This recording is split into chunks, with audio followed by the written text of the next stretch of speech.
안녕하세요. 오늘은 1년 월세 최대 500만원까지 지원받는 주거급여에 대해서 함께 알아보도록 하겠습니다. 소득이 적어서 생활이 어려운 우리 집, 전월세 임대료 지원받자. 이렇게 전월세 이 임대료를 지원해주는 사업이 있어서 오늘은 함께 소개해보도록 하겠습니다. 그래서 2020년 주거급여 지원사업 함께 알아보시죠. 자, 먼저 주거급여란 주거급여 설명해드리고요. 두 번째로 그러면 내가 지원 대상인지, 신청할 수 있는 건지, 그리고 어떤 내용을 지원해주는지, 그리고 이걸 지원받으려면 어떻게 해야 하는지, 그리고 질문사항은 어떻게 문의해야 하는지, 이렇게 총 5가지 카테고리로 진행해보도록 하겠습니다. 먼저 주거급여란 많은 분들이 이미 들어보신 분들도 계실 거고요. 생소하다라고 하시는 분도 계실 겁니다. 그래서 간단하게 설명을 드리면 소득 인정액 기준 이하의 가구가 안정된 주거 생활을 할 수 있도록 실제 임차료, 유지 수선비 등을 지원해주는 사업이라고 생각하시면 됩니다. 그래서 제가 좀 쉽게 말씀드리면은 우리 가정생활이 조금 어려운 가구들이 그 안정된 주거 생활을 할 수 있도록 월세 혹은 전세 보증금을 지원해드리는 사업이라고 생각을 하시면 될 것 같습니다. 근데 많은 분들이 아실 거라고 생각하는 이유는 이미 103만 명, 그러니까 100만 명 이상이 수급하고 계시는 우리나라의 대표적인 주거복지 혜택이라고 생각하시면 됩니다. 그래서 지난 2018년 이후에 정말 많은 분들이 폭발적으로 증가하게 되었는데요. 왜냐하면 그 부양의무자 기준이 폐지됐습니다. 그래서 우리 자녀분들이 소득을 얼마나 받던지 혹은 재산을 얼마나 갖고 있던지 상관이 없습니다. 그래서 자녀와 상관없이 지금 나의 현재 재산 그리고 나의 현재 소득과 관계 있는 급여라고 생각해 주시면 될 것 같습니다. 그래서 요거는 간단한 팁인데요. 주택도시기금에서도 이렇게 안정된 주거생활을 돕기 위해서 주거안정대출이라는 걸 하고 있는데 과거에는 여기 연계가 안 되는데 이제는 됩니다. 그래서 이 부분이 함께 알아두시면 좋을 것 같고 주거급여와 주거안정월세대출은 같이 할 수 있다. 그래서 간단하게 주거안정대출 말씀드리도록 하겠습니다. 요거는 이제 저소득층 분들을 위해서 월 40만원씩 최대 2년간 정말 낮은 금리 월 1.5%나 2.5%로 월세 비용을 대출해 주는 겁니다. 그래서 이런 집은 이런 대상은 이제 보증금 1억 이하, 월세 60만원 이하, 전용 면적 85, 그러니까 25평 미만의 주택에 거주하시는 분들이고 대상자는 사회 취약계층이나 아니면 부부 합산해서 연소득 5천만원 미만이신 분들, 이하이신 분들 이런 분들은 이렇게 주거안정 월세 대출이랑 그 다음에 주거급여 두 가지를 동시에 연계할 수 있다는 부분입니다. 그래서 이 두 가지를 연계해서 받으시면은 이제 주거에 대한 부담이 많이 줄어드시지 않을까라고 생각해서 이것도 같이 소개해드렸습니다. 그럼 다시 주거급여로 돌아와서 이제 어떻게 하면 되는 건지 함께 알아보도록 하겠습니다. 지원 대상은 그래서 내가 주거급여를 받으려면 뭘 해야 되냐? 소득 인정액 기준을 충족하셔야 됩니다. 소득 인정액은 그 우리나라의 중위소득 1인 가구의 중위소득, 2인 가구의 중위소득의 45% 이하이신 분들이라고 생각하시면 됩니다. 그래서 중위소득이라는 표현은 우리나라의 가운데 있는 사람 1명부터 100명까지 줄을 세웠을 때 가운데 있는 이 50번째 사람이 소득을 얼마나 버느냐 이걸 중위소득인 거고 45% 이하인 거니까 그래서 뭐 이런 식으로 생각하시면 됩니다. 그래서 1인 가구인 경우에는 소득 인정액이 79만원 이하일 때 2인 가구일 때는 134만 6,391원 이하일 때 3인 가구이신 경우에는 174만 1,760원 이하일 때 4인 가구는 200만원, 213만원, 5인 가구는 253만 2천원 뭐 이런 식으로 이하일 때 이런 소득 인정액 기준을 충족하셨을 때 이제 주거급여를 받으실 수 있는 겁니다. 근데 여러가지 복지제도나 연금제도 항상 나올 때마다 나오는 이 소득 인정액 계산하기 정말 어렵습니다. 계산하기 정말 어렵고요. 그래서 저는 이제 여러분들이 이걸 직접 하시는 걸 추천해드리지 않습니다. 그래서 주민센터나 그 전화로 제가 나중에 전화번호도 알려드릴 건데요. 문의하셔서 하나씩 도움 받으셔서 하시는 게 맞을 겁니다. 직접 준비하시다 보면 포기하게 됩니다. 네, 일단 지원 대상까지 설명드렸고요. 그러면 뭘 지원해 주는 거냐? 지원 내용이 어떻게 되냐? 그래서 주거급여는 아까 설명드렸다시피 실제 임차료, 그리고 수선 유지비도 함께 지급합니다. 그래서 임차 가구, 그러니까 내가 집을 빌려서 월세를 살거나 전세를 사는 경우에는 전월세 비용을 지원하는 거고요. 혹시나 내가 소득이 낮고 내 주택이 별로 좋은 주택은 아니어도 자가 가구에 살고 있는 경우에는 수선비를 또 지원해드립니다. 그래서 이렇게 두 가지 형태가 있다는 거, 내 집이든 아니면 내가 임차를 해서 그러니까 전월세를 살든 지원을 받을 수 있다라는 거고, 이제 뭐 임차 가구 같은 경우에는 이제 기준 임대료를 상한으로 해서 실제 임차료, 그러니까 내가 한 달에 내고 있는 월 임대료, 그리고 내가 걸어놓은 보증금을 월세로 환산했을 때 얼마, 그걸 보증금 환산액이라고 표현하는데, 이 두 가지를 더해서 실제 임차료가 기준 임대료와 비교했을 때 얼마가 더 많냐 혹은 적냐에 따라서 지원되는 내용이 조금 달라집니다. 그래서 아래 내용은 이제 저희는 대부분이 임차 가구잖아요. 사실 뭐 자기 자가 가구 사시는 분들이 많지 않다 보니까 자가 가구에 대한 내용만 여기서만 간단하게 설명드리고 그 뒤에는 계속 임차 가구만 설명드리도록 하겠습니다. 그래서 자가 가구 경우에는 주택의 노후도에 따라서 도배, 난방, 지붕 등 종합적인 수리를 지원하고요. 그래서 이게 주택이 많이 낡지 않았다. 경보수인 경우에는 약 450만원, 중보수 849만원, 대보수 1200만원. 그러니까 주기도 이렇게 되고요. 그러니까 이 주기라는 거는 3년에 한 번씩 신청할 수 있다는 얘기겠죠. 이건 5년에 한 번씩 신청할 수 있는 거고 7년에 한 번씩 신청할 수 있는 거고. 그래서 이런 지원을 받으실 수 있다는 거고요. 근데 사실 주거급여를 받으시는 분들 중에 자가가구가 저는 생각보다 많지는 않을 거라고 생각하기 때문에 이 자가가구의 내용은 여기까지만 설명하고요. 뒤에는 이제 여기 임차가구, 그러니까 전월세 가구 위주로 설명을 드리도록 하겠습니다. 근데 이제 앞에 제가 기준임대료라고 말씀을 드렸는데 이 기준임대료가 뭐냐라고 했을 때 이제 내가 실제로 내고 있는 임대료가 예를 들면 저는 보증금이 없이 월 30만원에 살고 있다고 해도 이제 이 기준 임대료가 내가 지원받을 수 있는 금액의 상한선이 되는 겁니다. 그래서 서울 같은 경우에는 내가 혼자 살고 있으면 지원받을 수 있는 상한선은 26만 6천원인 거고요. 2인 가구였을 때는 30만 2천원인 겁니다.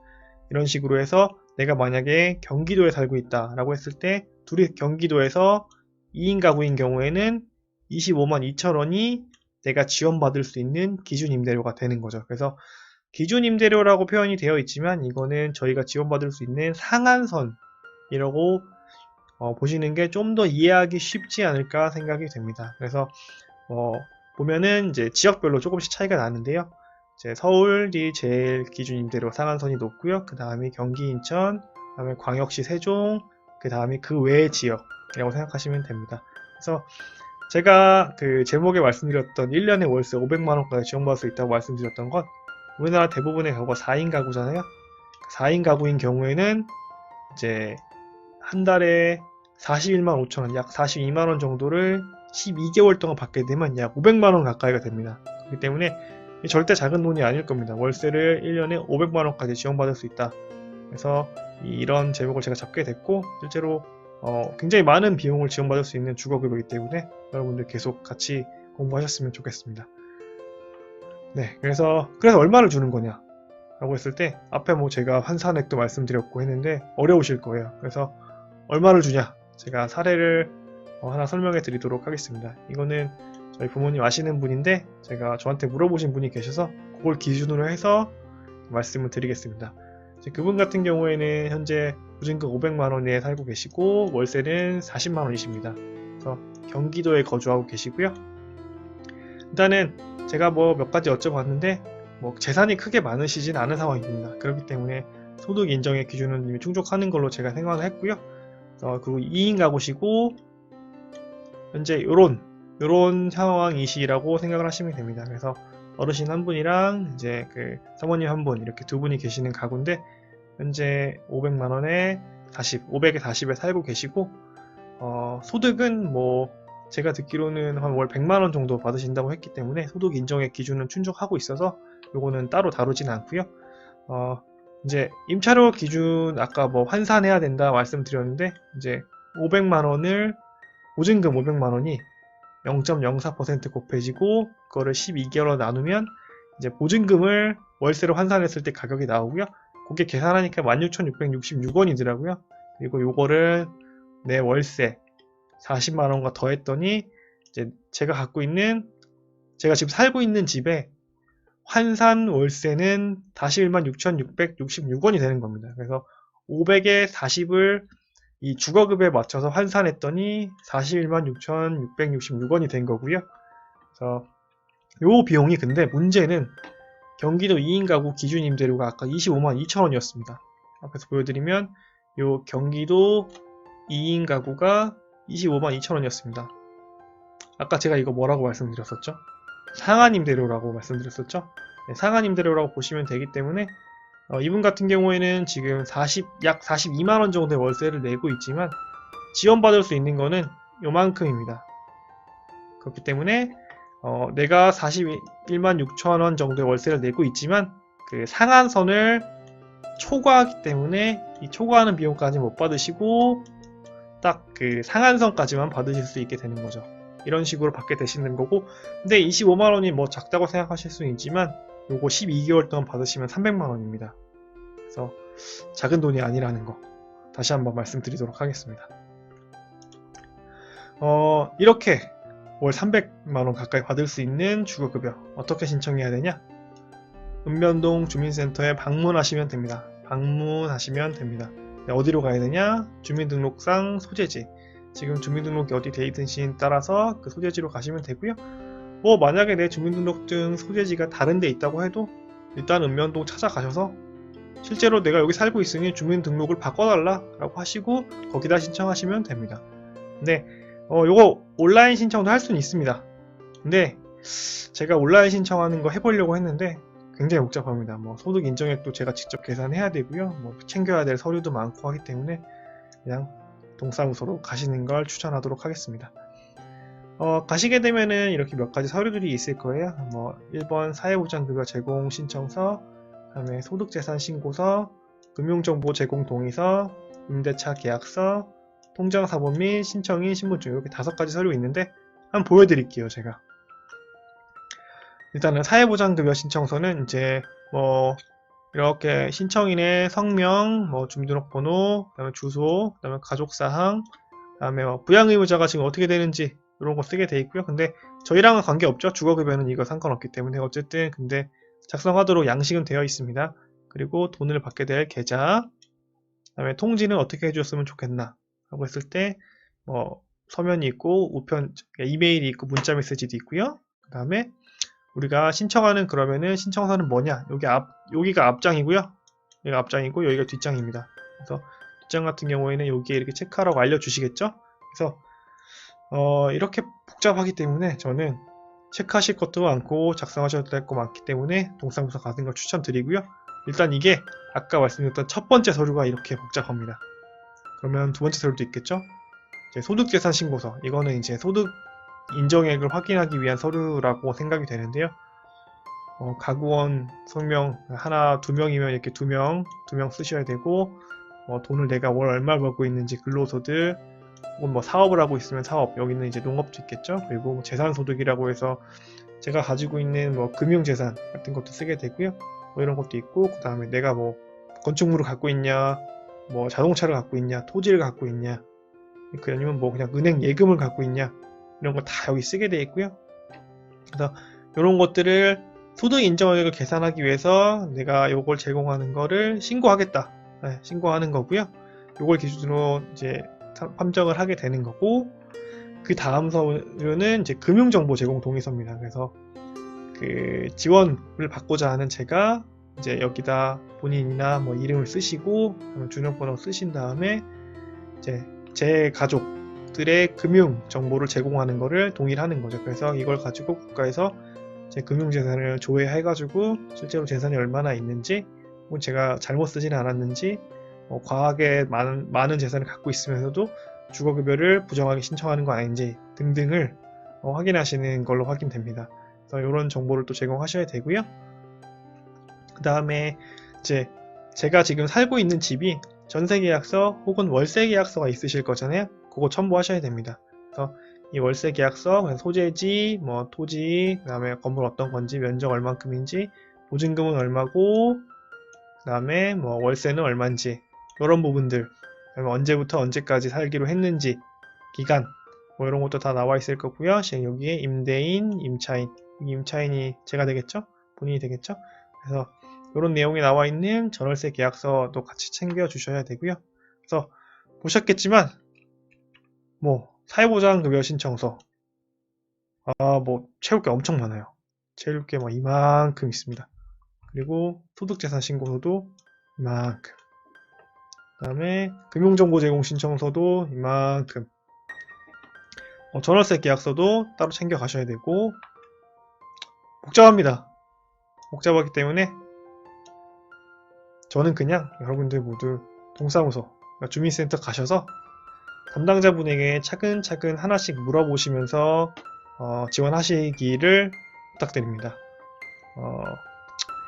이렇게 주거급여가 아까 말씀드렸다시피 적은 돈이 아닌데 챙겨야 되는 서류가 많기 때문에 혼자 준비하시다가 한 달 놓치면 20만원 그냥 날라갑니다.